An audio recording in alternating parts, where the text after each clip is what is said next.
Rikthimet në lojën e Big Brotherit jo gjithmonë priten nga publiku dhe jo gjithmonë janë me vlerë. Egli Tako u rikthye në shtëpinë e Big Brotherit dhe është në rolin asaj që unë e kam komentuar, Egli si një hakmarrse. A është Egli një lojtare tashmë e produksionit, a ka jo një kontratë që riktheu atë në lojë për të goditur dy personat që qëndrojnë më shumë në atë shtëpi, Justin dhe Rozanën. Deri më tani shenjat janë që Egli u qetësua për 9 ditë. Kjo është paksa e çuditshme se si një njeri me rëndesën e rëndë të madhe shëndetësore, por edhe të shëndetit mendor që kishte Egli, në fare pak ditë u rikthye në atë shtëpi me një fustan të bardhë, pra duke treguar një rilindje të saj si imazh. Por sa e vlerë është rikthimi i saj, po tregohet edhe në komentet në rrjetet sociale, edhe pse për mua komentet apo situata në rrjetet sociale jo gjithmonë është një indikator të asaj çfarë publiku i madh pëlqen, pasi në rrjetet sociale jo të gjithë personazhet që komentojnë apo personat më saktë që komentojnë janë të vlefshëm. Por sidoqoftë, Egli po poson humbje të ndjekësve, gjë që ajo e ka me rëndësi. E kam parë dhe e kam komentuar shumë herë që Instagramin e saj e menaxhon në mënyrë perfekte, duke kërkuar që të rritet në ndjekës.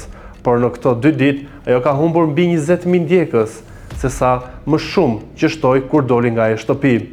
Nëse Egli që ishte brenda shtëpisë, le të themi, sakrifikoi veten, u kthye në përndjekse, u kthye në një person që nuk po i lejonte Xhesit të luante lojën, ne nuk e pëlqyem dhe kur doli u shtuan ndjekësit në shifra të frikshme, pra treguam një lloj mbështetje dhe kur u rifut, sërish nuk e duan. Se çfarë do ky publik, ndoshta rrjetet sociale nuk është balanci më i mirë për ta kuptuar. Por qasja e Eglit ndaj Xhesit është ajo që më lind edhe më hedh mua në pikat që unë them që ajo është një lojtare e produksionit. Është në të drejtën e saj të futet, por Big Brother nuk është një shtëpi që kur del nga dera futesh nga dritarja. Big Brother ka disa rregulla, nuk është e drejtë për lojtarët që kanë qenë nga dita e parë aty, nuk është e drejtë për Xhesin që ka qenë nga tetori i vitit 2024 që luan Big Brother, që dikush del, merr frymë, merr informacione me bollok dhe rifutet në lojë edhe shkakton edhe turret tek personazhet që më së shumti komentohen në rrjetet sociale, në emisione apo edhe vetë brenda lojës së Big Brotherit. Është e çuditshme se si Egli në ato pak shkëmbime fjalë që ka pasur me Xhesin i tha që ti si e burr. E ndërkohë ishte kjo Egli që u çoravit, kjo Egli që u dorëzua, që u lëshua pas këtij burri, pra pas Xhesit, dhe tani që u freskua dhe doli jashtë mori ajër e quan jo burr. Nga ana tjetër ka pasur debate të forta me Rozanën. Ai sa i ka përmendur edhe me një fjalor rruge që Egli zakonisht është e kursyer dhe ka një finesë në terminologjinë apo në fjalët që përdor, për Rozanës i tha ti je degeneruar. Pra me një lloj mlefi edhe me një lloj hakmarrje ndaj Rozanës. Unë Rozanën e kam komentuar shpesh, personalisht nuk e pëlqej si lojtare, pasi është dinake dhe është, le të themi, kërkon t'i hedhë hi syve njerëzve që mban afër dhe i përdor ata në mënyrë më të keqe, siç po përdor Xhesin, kur në një bisedë me disa banorë të tjerë e tha nëse kam unë një kuti Pandore, do të vë veten time dhe Xhesin. Pra gjatë ditës ai thot nubi, por merr nga energjia e tij që i duhet, pasi Xhesin e kemi parë në një, le të themi, në një qasje shumë të bukur, edhe pse Egli u fut dhe qëndroi indiferente ndaj tij, ai në momentin që Egli u fut me një gjuhë popullore, ngeli pak keq, u ul aty, nuk e dha veten shumë keq. Por çfarë bëri? Ai dhuroi show me lopën, pra ai dhe lopa, le të themi, murra, është bërë fenomen në rrjetet sociale. Ai shumë po komentohet bisedat që ai ka pasur me murrën, se sa, le të themi, debatet apo sqarimet që kanë banorët e tjerë me njëri tjetrin.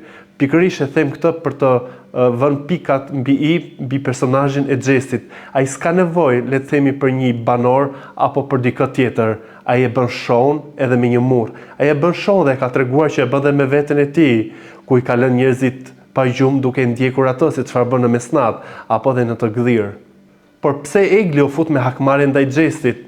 Ajo u fut në shtëpi dhe përqafoi Gertën, që për Xhesin është rivalja më e madhe në atë shtëpi, po kalon kohë me Gertën dhe, le të themi, po është rikthyer tek shoqja e saj Danja, e cila ka pasur debate të forta me Xhestin, po i del kundër Rozanës, që në fakt gjatë ditës ajo dhe Xhesti ka një raport shumë të afërt me njëri tjetrin, ka një kimi që ndoshta për mua është edhe për efekt të lojës dhe të dy po e përdorin njëri tjetrin. Por sa do të arri Egli që t'ja dalë mban kësaj here në lojën e Big Brotherit? A do t'jetë Egli në finale?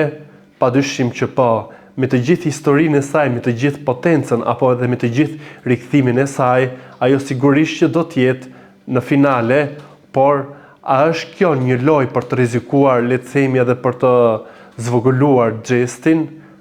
Edhe mund të jetë. Por, unë e kam thënë dhe e them sërish, Xhesti nuk ka nevojë për njerëz në atë shtëpi. Ai e bën Big Brotherin vetëm, gjë që pa e tregon, ka që nga tetori viti 2024 që nuk po pushon. Ai është në adrenalin 24/7 në atë shtëpi. Dhe ky është personazhi jo më kot është shndërruar në fenomen, pasi me të gjitha lojën që bën, me të gjitha dinamikat, me të gjitha batutat, ngacmimet, provokimet, lëvizjet, e bën atë një lojtar të padiskutueshëm. Nuk do thotë që një lojtar i mirë mund të bëjë debate se ja bën këta të tjerët, por çfarë po bëjnë? Po degradohen, po fyen, po shahen në lëkurë dhe brenda lëkurës. Ky pra është rikthimi i Eglit, një Egli e akullt, një Egli që u shurua për 9 ditë, një Egli e cila po qëndron me kokën lart, një Egli e cila po këndon më shumë, gjë që nuk e ka bërë kur ishte në herën e dytë. Pra, në këtë skenar që është padyshim që është një skenar i mirë ndërtuar për të ngritur figurën e saj, të cilën ajo e hodhi me shkelm, sepse thellë pëlqeu dhe donte një dashuri me Xhestin, nuk e besoj kurse si. Unë nuk e besoj pasi jemi në një format si Big Brother ku çdo gjë bëhet për atë lojë.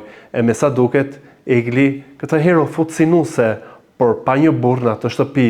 Interesante është se si do të vijojë dinamikat brenda shtëpisë, pasi e kemi parë Xhestin që ta ngacmoi pak, por edhe nuk po ja var. Ai tha, nuk mundet kurse si një lojtare femër që është mësuar nga unë, në rastin konkret e ka për Eglin që të ndalë mbi mua.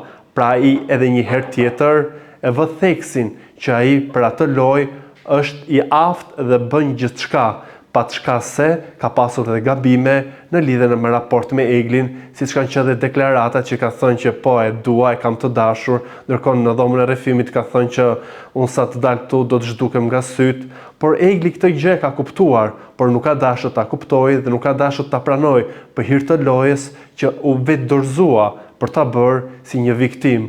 Por a do të jetë sërish viktim Egli? Nuk besoj. Pra, e gjitha pas ka qenë një skenar që do ta shohim derisa ku do të arrijë.